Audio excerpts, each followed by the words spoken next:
এ দেখুন আমাদের একটা কি সুন্দর জ্যান্ত মাছ এনেছে। মাছটা জলের মধ্যে নড়ছে। এটাকে আমেরিকান রুই বলে। দেখুন মাছটা কি জ্যান্ত, জলের মধ্যে ধরাই যাচ্ছে না। এই মাছটা দেখতে কিন্তু অনেক সুন্দর। এই মাছে একটু আসি, দেখুন এত লাফাচ্ছে আর এত টাটকা যে এর গামলার ভিতরতেই আমি তুলতে পারছি না।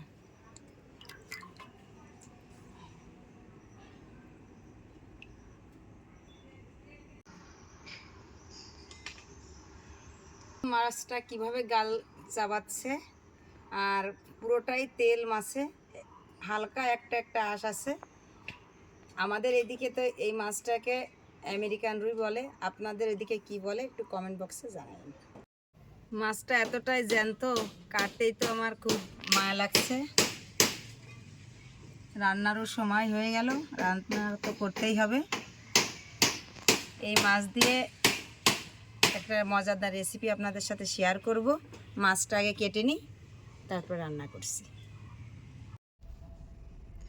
দেখুন এই মাছের উপরের পাখনাগুলো কত বড়, খুবই সুন্দর দেখতে। আসলে একটা দর্শনীয় মাছ। উপরে শুধু তেল, একটা আঁশও নেই। হালকা পিঠের উপর দিয়ে একটা মাত্র আঁশ আছে, এক সারি। দেখুন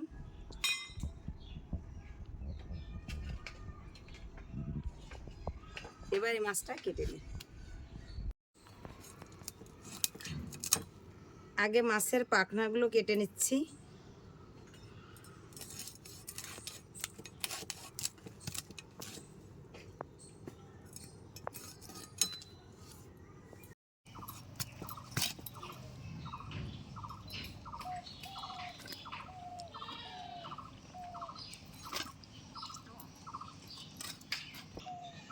এই মাছটা জ্যান্ত, এতটাই জ্যান্ত দেখুন, শুধু রক্ত আর রক্ত।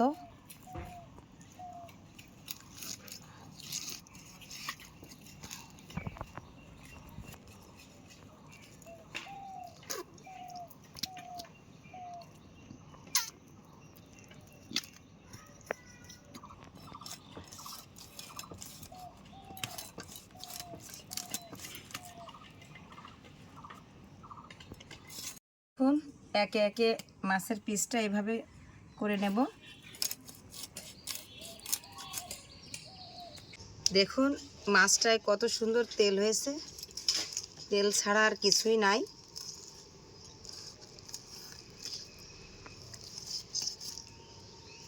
তেলের জন্য মাছটা ধরাই যাচ্ছে না।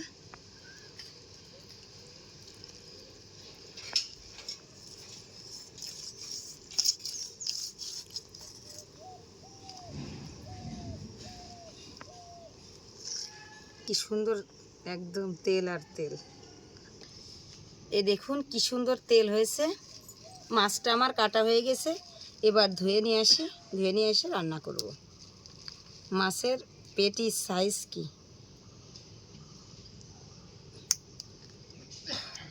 ধুয়ে নিয়ে চলে আসলাম। এখন তো গরমেরই সময়, সবাই বলছে আম বাটা দিয়ে এই মাছের ঝোল রান্না করতে। রান্না করে দেখি কেমন লাগে, খেয়েরা বলবে। আজকে আমি নারকেলের দুধ দিয়ে আমেরিকান রুই মাছের ভুনা করব। মাছটা তো কাটার সময় দেখিয়েছি, ধুয়ে নিয়ে চলে আসলাম। নুনটাও ধরিয়ে নিয়ে কড়াইতে দিয়ে দিচ্ছি সাদা তেল।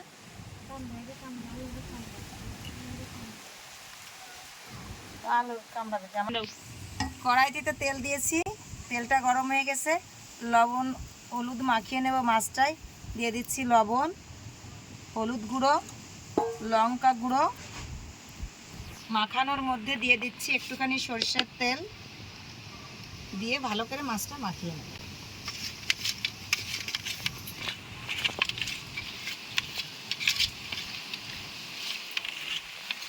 গরম হয়ে গেছে, মাছটা দিয়ে দেব।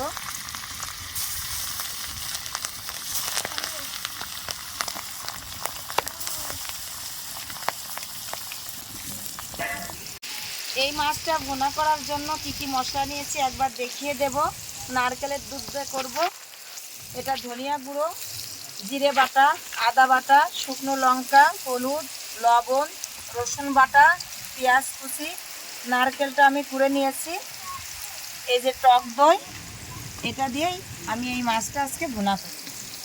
মাছটা আমার ভাজা হয়ে গেছে, এবার আমি তুলে নিচ্ছি একে একে।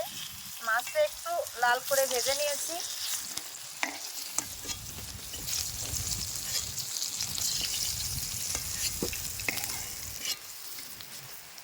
যেহেতু এই মাছটা ভুনা করব, এজন্য একটু লাল করেই ভেজে নিয়েছি। তেলের উপর দিয়ে দিচ্ছি গোটা তেজপাতা, গোটা জিরে, তেলের উপরেই দিয়ে দিচ্ছি পেঁয়াজ কুচি,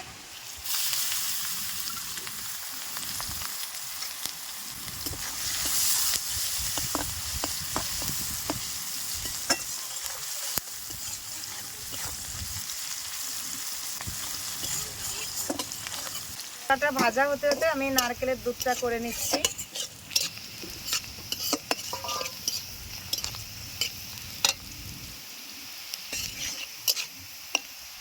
পেঁয়াজ ভাজা হয়ে গেছে, দিয়ে দিচ্ছি রসুন বাটা, আদা বাটা, জিরে বাটা, ধনিয়া গুঁড়ো। এই মশলার মধ্যে দিয়ে দিচ্ছি একটুখানি জল,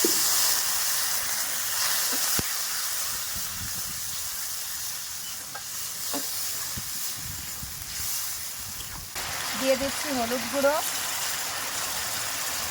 লবণ, লঙ্কা গুঁড়ো। সব মশলাই আমার দেওয়া হয়ে গেছে, শুধু টক দই আর নারকেলের দুধ বাকি আছে, সেটা অনেক পরে দেবো। এটা দিয়ে আগে মশলাটা ভালো করে কষে নেব।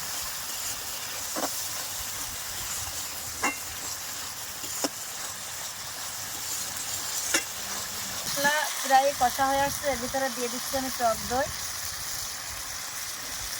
টক দইটা ফেটিয়ে রেখেছিলাম।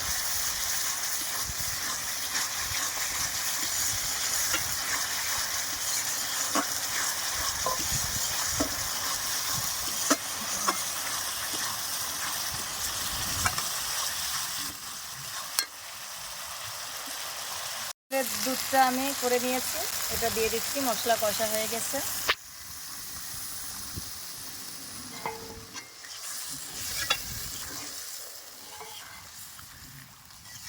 সবাই তো নারকেলের দুধ দিয়ে চিংড়ি মাছের মালাইকারি করে, নারকেলের দুধ দিয়ে আমি আজকে আমেরিকান রুই মাছ ভুনা করলাম।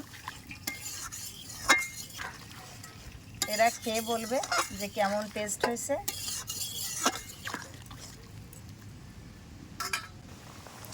ঝোলটা ফুটে গেছে, মাছটা দিয়ে দেব।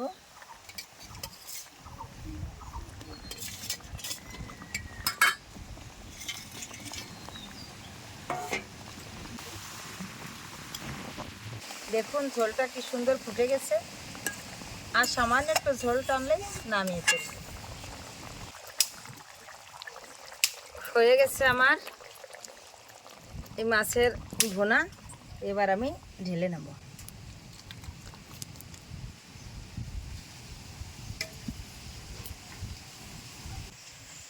রান্নাটা আমার হয়ে গেছে। আমেরিকান রুই মাছ ভুনা করছি, ও খেতে চলে আসছে। এই মাছটা ওর অনেক পছন্দ, খেয়ে দেখুক ফাইনালি কেমন হয়েছে।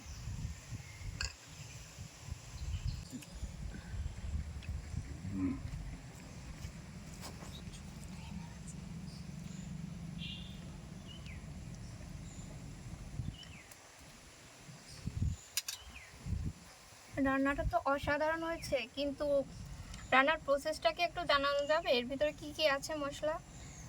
এই রান্নার প্রসেস জানানোর জন্যই কিন্তু আমি রান্না করছি আর ইউটিউবে ভিডিওটা আপলোড দিচ্ছি। তুমি প্রসেসটা দেখে নিও, ফাইনালি বলো টেস্টটা কেমন হয়েছে বন্ধুদের।